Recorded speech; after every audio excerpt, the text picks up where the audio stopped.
Nakita ko kung gaano nag-mature si Veronica overnight. Alam niyo, ma'am, sir, baby pa yan eh. Ang security blanket niya yung tatay niya.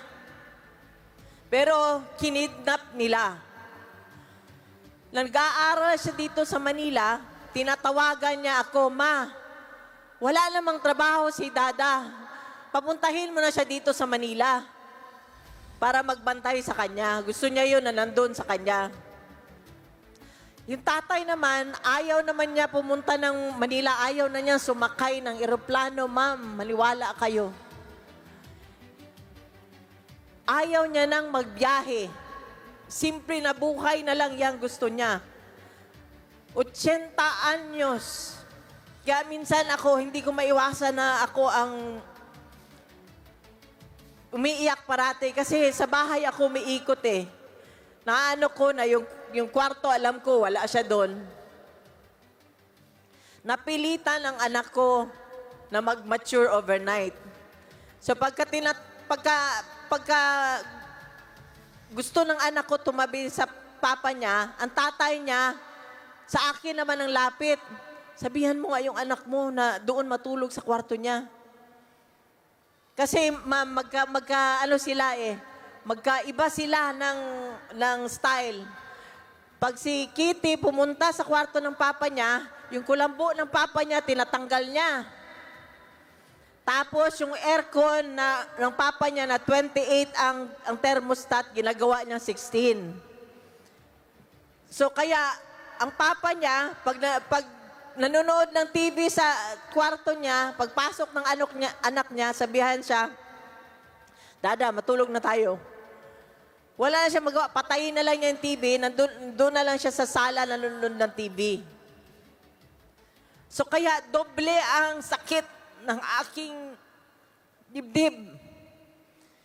Kasi sa tatay at sa anak. Nung isang araw po, ma'am, na tumawag ang tatay niya, na una tumawag sa akin, si former President Duterte, sabi niya sa akin, sabi niya, kwento kami ng kwento, ganyan. Sabi ko, "Wag mong kalimutan ha, tawagan mo si Veronica pagkatapos ng tawag natin." Sabi niya, "Wag na lang kasi emotional ako pag si Veronica ang kausap ko, pag si Kitty ang kausap ko."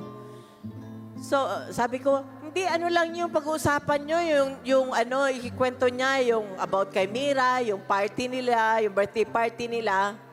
Yun lang yun. Sabihin mo na lang, ipaintindi mo na lang na ganon, na hindi ko kaya pag siya ang kausap ko, emotional ako." Ilang beses ko, iniiba ko na naman ng topic. Tapos balik ulit ako sa ganon, tawagan mo. Nung hindi ko na pagkatapos ng conversation namin, tinawagan ko kagad ang anak ko. Hagulgol na ako, sabi ko, "Nak, sorry talaga.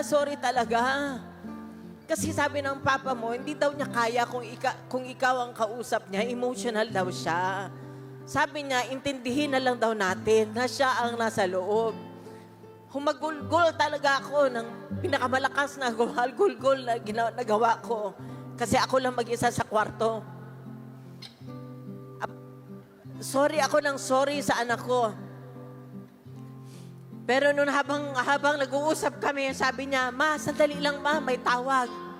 Buti na lang, tinawagan niya. Ang tatay niya. Tinawagan siya ng tatay niya. So nag-usap sila. Kanina din schedule namin na while nasa sasakyan kami, tumawag una kay Kitty, sunod sa akin. Nag-usap sila.